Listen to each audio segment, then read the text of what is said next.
Christian tradition, it is said that God is love. I've got two gentlemen in the studio with me. Both of them have L at the ends of their names. Michael, and Samuel. Really nice biblical names and a really nice biblical topic, giving. And I'm talking about giving something that's also quite often mentioned in the Bible, blood. Now, how much blood would you give? I'll be the first, to raise my hand and say, well, I've thought about it, but I haven't actually done it. You'll probably ask me why. That's a question I'm going to ask Sami. He is my guest from TV3. Yes, he's in-house, so, it's friendly fire. And Michael is a senior blood donor recruiter. He's going to try to recruit me to donate some blood. He works with the National Blood Transfusion Service. TV3 have responded to the call for more blood donations, more blood donors. You heard my guests when we're talking about maternal mortality saying that many pregnant women die from loss of blood. What would you give? Why not give a little bit of blood?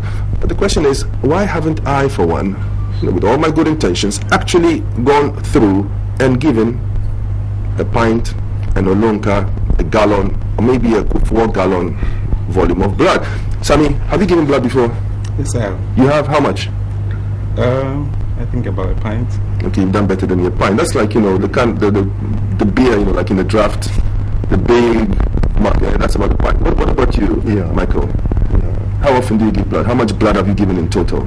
3 times. 3 times. And each time you've given? It feels normal. No, each time you've given, how much have you given each time? 450 mils. 450 mils. About the size of a sachet water. Okay, that's about the size of this bottle of water. Yeah. Well, that doesn't seem to be too much. Yeah. Well, if it's coming from me, I'll say Sikaya Moja. What would you say to that, Sami? Sikaya Moja. Yeah, blood is life. So, blood is life. Yeah. And we think it's critical that we look at that aspect of life as well.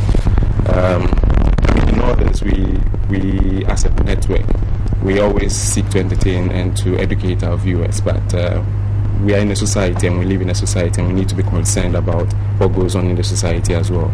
So when we got a national call about the depletion of the stocks at the blood bank, we thought it was necessary to put together a blood donation campaign so that we can get the likes of you who would voluntarily go and donate blood to donate blood. Well, I've had myself, voluntarily tested for the sickle cell trait live here on Sunrise. If you're able to recruit me, Michael, are you going to take my blood, live whilst presenting Sunrise? Or how would you even start convincing me to go from, good intentions to good actions? Yeah, the point is that there are times that people always want to wait until their family members need blood before they present themselves to donate blood. But the point is that we should make sure that the blood is readily available. It should be there waiting for the patient. It shouldn't be the other way around. That is why we always make the appeal that people should donate blood at regular intervals so that it will always be there whenever it is needed. And also you realize that the blood also goes through some screening processes before it is ready. And so if you want to wait until we have a situation before we come to donate, then the reason why we need the blood will not be met. That is, we will not be able to save the lives that we want to. I can understand the reasons of doctors and medical facilities and people working with the National Blood Transfusion Service such as yourself for asking people to give blood. But what are the reasons that you think people should give blood for? What would you tell someone? I understand your reasons, but do you understand mine? Do you? Yeah. What would you tell me? What reasons would you give me, my reasons for giving you my blood? Yeah. The issue is that we want to save lives. To save lives. And it could be somebody very close to you. And you might also not know when you'll be in need of blood. And the point too is that whenever women are in labor, they lose a certain amount of blood. At certain times, they even lose more than is necessary. And we always want to make sure that there is this blood available so that when that situation occurs, we can easily transfuse them with some blood to save their lives. And also, we have certain medical conditions that also require blood transfusion. For instance, if somebody is undergoing a surgical operation, the person is likely to lose so much blood. we don't have to wait until the operation is going on before we call on people to come and donate the blood. We also have accident situation. If it happens like that and victims are rushed to the hospital, the blood has to be there so that they can immediately be transfused with it. Now, I did a little bit of background research and I found out that there are different types of blood. Yeah. There are some types of blood that anyone can take, and that's like really, really, really rare. One of our viewers called Alex Tizanakpi has just sent us a post about a minute ago. He says, can someone with blood group O positive give blood to another person? He's asking a question about the different blood groups. Ideally, the situation is that if you need blood, you have to be given the type that matches yours. And so we don't want a situation whereby people will feel that once this blood is available, whenever I'm in need of blood, that type can be given to me. So that might be a good reason for me to donate blood, because I suppose if I said to you I would give you some blood, you would first find out what blood type I have, and I would have that information. Not necessarily. After the blood donation, we do the screening, and so you get to know of your blood group. But the point is that all the blood groups are needed at all times. We have various types, like you mentioned. We have 8 in all. We have 8 different types. Yes. We have A positive, A negative, B positive, B negative, AB positive, AB negative, O positive, and O negative. Which is the rarest? Which is the most precious? The negative ones are very rare. They are very rare, and so what we have is that we have a panel. We register these rare types, and so whenever the need arises, then we need to call them to make themselves available to donate, to assist.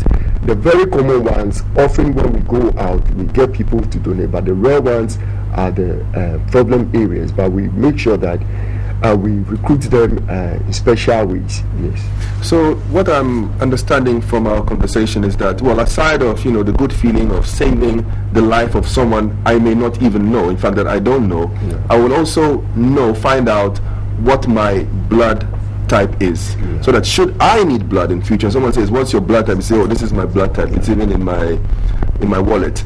Sammy, have you ever needed blood? No. Has anyone close to you, like a relative of yours, ever needed blood? Not really up till now, and I think for us, for me, that's been great. But so then, why did you decide to donate blood? Well, it's not come close to me, but you never know when, and you always have to make sure that the fact that it hasn't happened to you doesn't mean that the other people that's happening to are also not important.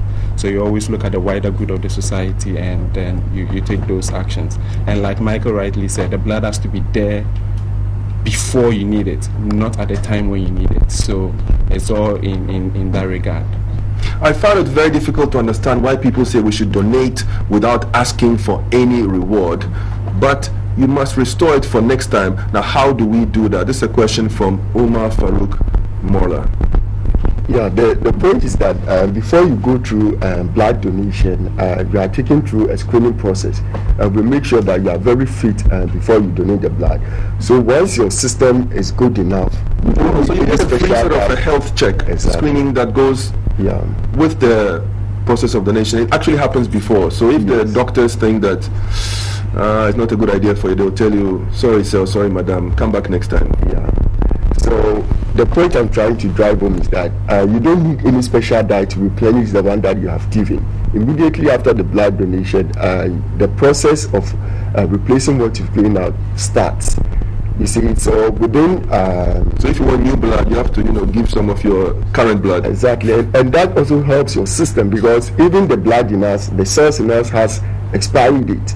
They have expiry date, so whether you donate or not, the system has to get rid of it. Of the old one. Yes. So if you want like new blood and you are eating good food, just give some blood and you get some. Your body will generate fresh blood. Exactly, and nice that makes you healthy all the time. That's nice. Sammy, we just had some pictures of the screen from a previous blood donation exercise that we supported and organized here at TV3 last year. How successful was it? I mean, how do you measure the effectiveness of what we do at TV3, and what's going to happen this year in terms of blood donation? Valentine's Day coming up, big red hearts everywhere. The heart pumps the blood, so I know you'll be there with your heart, pumping at least.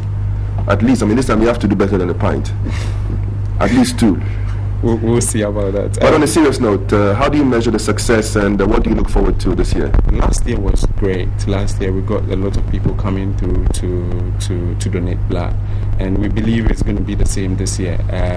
What we are hoping to do, or what we are planning to do, is to make it a fun activity as well, so that people, it's not just about the screening, because we're going to have all our live events outside. We're going to have we're going to have artists around to entertain people, have all our presenters around, and there's going to be the band food court as well, so people can come meet their favorite free food. Did you say free food? You can always get me with food. If you say free food, highly subsidized food, not free. Not free, but yes, subsidized, like almost free. You could say so. I told you I was going to like draw a lot of blood from you during this interview. You know, when you get like, you know, the in-house people come and say, "Oh, we are coming on your program," that's like free chop. What would you say to someone who says, "Well, you know, I expect some kind of a reward for blood that I give"? Yeah, you see, you are giving to save a life, so you are rather giving something out, and there is a lot of reward in that. The reward is that, first of all, you get the satisfaction of saving a life, and that's a very great job. You have given blood to save someone's life. You see, there are times that, you know, because people are not there when the blood is being transfused, they feel they haven't really done much, but you just think of it, saving someone's life, and there is a great deal of satisfaction in that. And we also mentioned that you go through medical screening, and it's just like a health check for you, so you have that free of charge.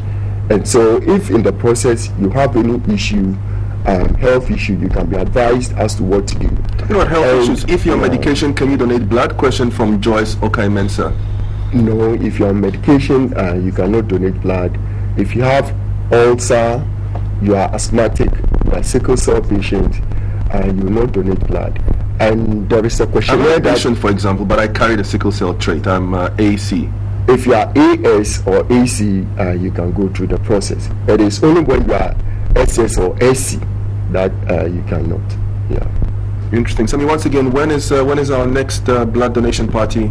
Coming Saturday. Coming Saturday. Yeah, the 16th. It'll be bigger than Underworld. It's like, yes, for all those who want blood and all those who want to give blood, just come and have a party. So there'll be, you know, partially free food. Yes.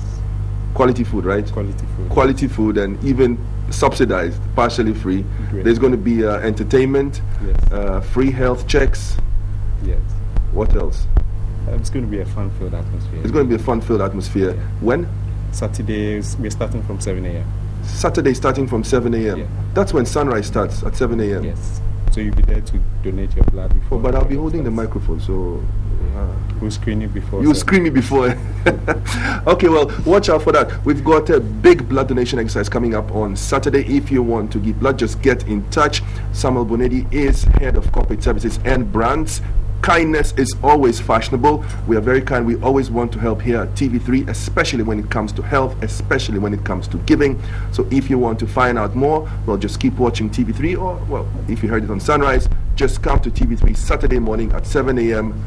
First come, first served. Michael, thank you very much for coming. Thank you very much. Good job we're doing. Sami, congratulations.